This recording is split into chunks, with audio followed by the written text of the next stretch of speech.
حضرت سیدنا ابو واقد لیسی رضی اللہ تعالیٰ سے روایت ہے کہ رسول کائنات صلی اللہ علیہ وسلم مسجد نبوی میں بیٹھے ہوئے تھے تو واعظ فرما رہے تھے یا کسی بندوں کو کیا ہے علم دین کا مسئلہ سمجھا رہے تھے. تو جیسے حضور علیہ السلام علم دین کا مسئلہ سمجھا رہے تھے یا واعظ کر رہے تھے نا، تو اس جگہ سے نا 3 شخص گزرے. حضور علیہ السلام کو دیکھا 3 شخص گزرے تو 2 شخصوں نے نا حضور علیہ السلام کی مجلس کو دیکھا نا تو وہ آ گئے. 1 شخص چلا گیا، 2 شخص آئے. ایک نے دیکھا کہ مجلس کے اندر جگہ ہے تو کیا اس جگہ کے اندر آ کر خالی جگہ پر کر لی. جیسے ہم مسجد میں بیٹھتے ہیں نا، ابھی جمعہ مبارک ہے، جیسے بندے باہر بیٹھنا شروع ہو جاتے ہیں، وہ حالانکہ آگے جگہ خالی ہوتی ہے. تو حضور علیہ السلام کے صحابہ کا طریقہ کیا ہے، اگر آگے جگہ خالی ہے نا تو پہلے وہ جگہ پر کرتے ہیں، پھر پیچھے چلے جاتے ہیں تاکہ پیچھے والوں کو بھی پریشانی نہ ہو. تو وہ صحابی رسول کیا ہے، حضور علیہ السلام کو دیکھا اس جگہ پر آ کر بیٹھ گئے. اور ایک ایسا تھا دیکھا کہ آگے جگہ نہیں ہے تو پیچھے ہی بیٹھ گئے. اور ایک بندہ کیا ہے وہ چلا گیا. اب حضور علیہ السلام واعظ فرما رہے تھے یا مسئلہ سمجھا رہے تھے. مسئلہ سمجھانے کے بعد فارغ ہوئے نا تو حضور علیہ السلام نے فرمایا کہ اے صحابیوں، میں بتاؤں جو 3 شخص گزرے تھے نا، ان لوگوں کا حال میں تم لوگ کو بتاؤں. تو صحابہ نے عرض کیا یا رسول اللہ بتائیں. تو حضور علیہ السلام نے فرمایا کہ 2 شخص اللہ تعالیٰ کے قریب ہوئے. کیا ہے؟ 2 شخص. ایک شخص نے اللہ تعالیٰ کا قرب حاصل کیا تو اللہ تعالیٰ نے بھی اس کو اپنے قرب میں قبول کر لیا. کیا ہے؟ وہ جو علم دین کی مجلس میں آ گیا نا تو کیا ہے، حضور علیہ السلام نے گویا اپنی مجلس کو کس کی مجلس قرار دی؟ اللہ تعالیٰ کی. اطیعوا اللہ و اطیعوا الرسول. کیا ہے؟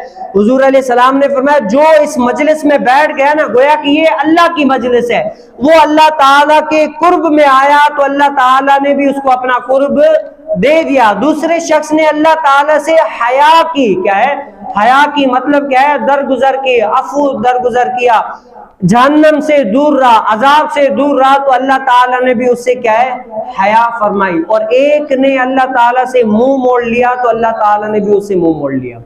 یعنی ایک بندہ جو مجھ محمد صلی اللہ علیہ وسلم کی مجلس میں نہیں بیٹھا نا، گویا کہ کیا ہے اس نے میری مجلس سے منہ کو موڑ لیا تو اللہ تعالیٰ کی رحمت نے بھی اس سے منہ موڑ لیا. اب اس سے کیا پتا چلا؟ ہمیں یہ پتا چلا کہ جہاں پر اللہ والوں کی مجلس لگی ہو، جہاں پر علم دین سیکھنے کا موقع مل رہا ہو نا، اگرچہ آپ کو دعوت ہو یا نہ ہو، اس مجلس میں بیٹھ کر 2-4 اللہ رسول کی باتیں سیکھ کر سمجھ کر اس پر عمل کریں گے تو کیا ہے وہ مجلس کیا ہے، اللہ اس کے رسول کی مجلس ہے. اور اس مجلس میں بیٹھنے کا ثواب اتنا ہے، علماء ہمیں سمجھاتے ہیں کہ اگر بندہ ایک دن کے اندر 1000 رکعت نوافل بھی پڑھ لینا تب بھی اس نے اتنا کمال نہیں کیا. کمال کس نے کیا؟ کمال اس بندے نے کیا جس نے دین شریعت کا ایک مسئلہ کسی عالم کے ساتھ بیٹھ کر سیکھا سمجھا. وہ 1000 رکعت نوافل سے بھی بڑھ کر ہے. تو اللہ تعالیٰ اسی لیے بابا فرید رحمت اللہ تعالی علیہ کیا فرماتے ہیں کہ پھر چوگن چودھار پھراں، ہند سندھ تے پنجاب پھراں، مت یار ملے کہیں سانگ سبب، اتے خوش وسداں وچ ملک عرب، دھڑے دھوڑے دکڑے کھاندڑیاں، تیرے نام تمہیں مفت وکاندڑیاں، تیری باندیاں دی میں باندڑیاں. لاہو مخت مخادم برد یمن، من بھاوری جھلک دکھاؤ سجن، او مٹھیاں مٹھیاں گالیاں گاؤ سجن. کیا ہے؟ بابا فرید رحمت اللہ تعالی علیہ فرماتے ہیں کہ میں نے جہاں پر رسول کائنات صلی اللہ علیہ وسلم کا نام سنا نا تو نہ ہند دیکھا نہ سندھ دیکھا، جہاں پر اپنے محبوب کا نام سنتا گیا نا وہاں پر میں پہنچتا گیا. اب وہ تو بابا فرید رحمت اللہ تعالی علیہ وقت کے کامل عارف ولی ہیں.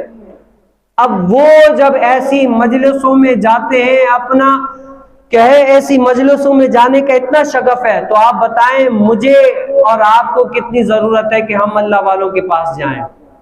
تو اللہ تعالی ہمیں کیا ہے علم دین کی شمع کو روشن کرنے کی توفیق نصیب فرمائے.